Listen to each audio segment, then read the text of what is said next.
Hey guys, what's up? So this isn't the usual video we do, but this is a video on how to do a homemade bumper, which is a wood bumper. So I bought this truck I bought it for $1,100, and basically I'm just fixing it up and selling it. You can see this is a 2000 Ford Ranger 4-wheel drive, and those of you that watch my channel know that there's been a couple of these trucks on the channel or whatever, on the videos. So basically what happened to this one is it got rear-ended.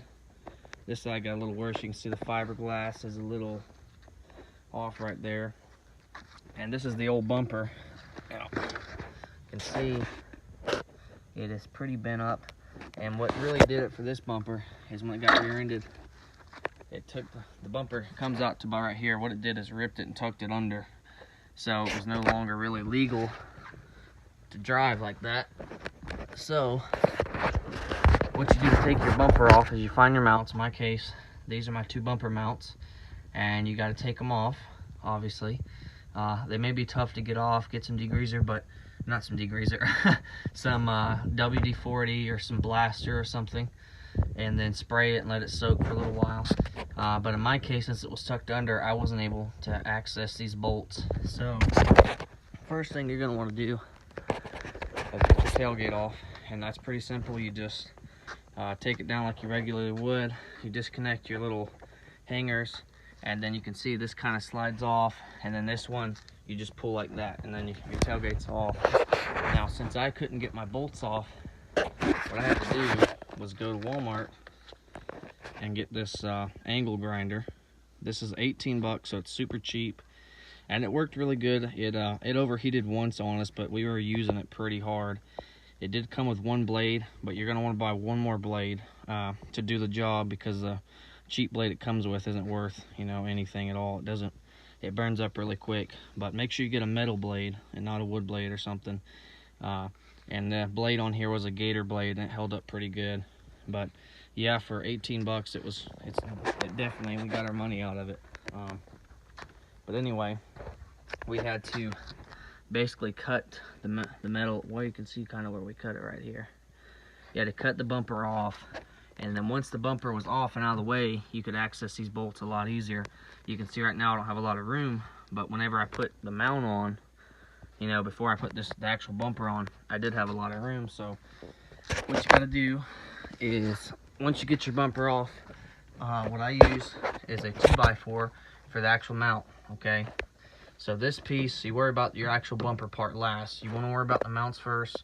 You want to make sure you have them adjusted as flush as you can, or I wanted mine flush. It would be more of a flush look. I thought it'd look better than having it sticking out on this truck specifically. So you don't have to have it flush unless you want to do it that way, but anyways, you want to flush it or whatever, and pre-drill your holes. Make sure you leave this loose until you got it completely adjusted how you want.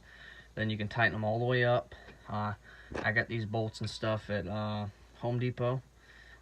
Just figure out what size you need. They don't have to be exact. You need them. You'd rather have them smaller than bigger, because if they're smaller, they'll still go in the holes. And buy some washers. I got some big washers on there. That way the bolt couldn't go through. And it's pretty tight.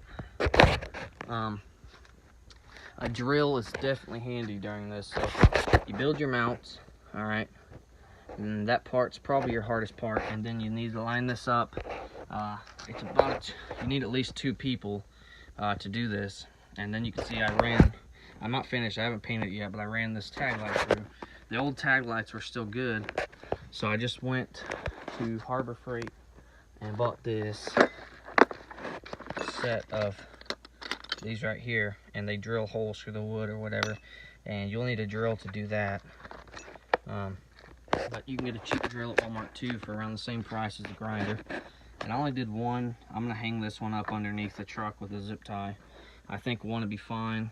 And what I did to make sure it stays in there, I bought some of this gasket maker. This is at Walmart too. It was like $6.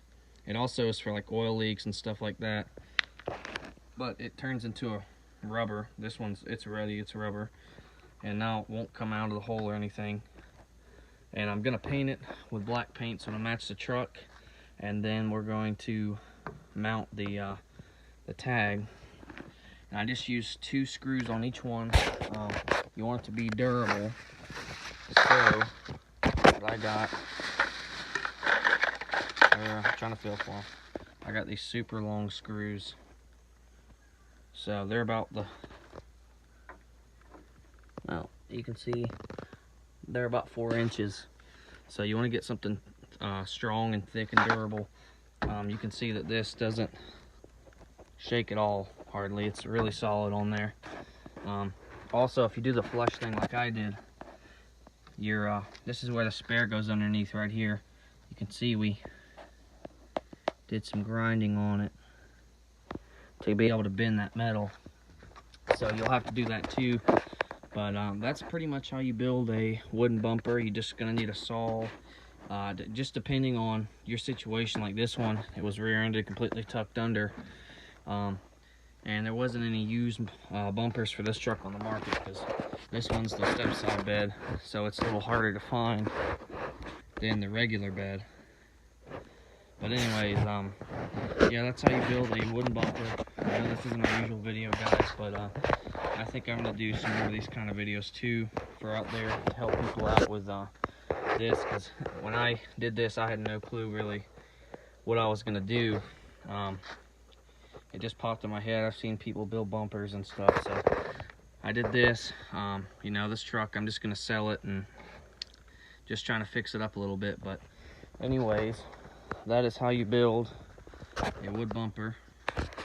And it may look a little tilted, but that's just because that fiberglass has been out that way. But it doesn't look too bad. And then, so I basically told you guys how to do the tailgate, how to do the mounting and all that. Your hardest part is going to be measurements and sawing, and for every vehicle that's going to be different, so I can't really tell you, exact lengths or anything like that, because every truck will be different. But anyways, if you're just passing to the channel, like, subscribe. We have tons of videos, not necessarily these videos, but I'm going to do some more of these kind of videos. So hope you guys enjoyed this video. Thanks, guys.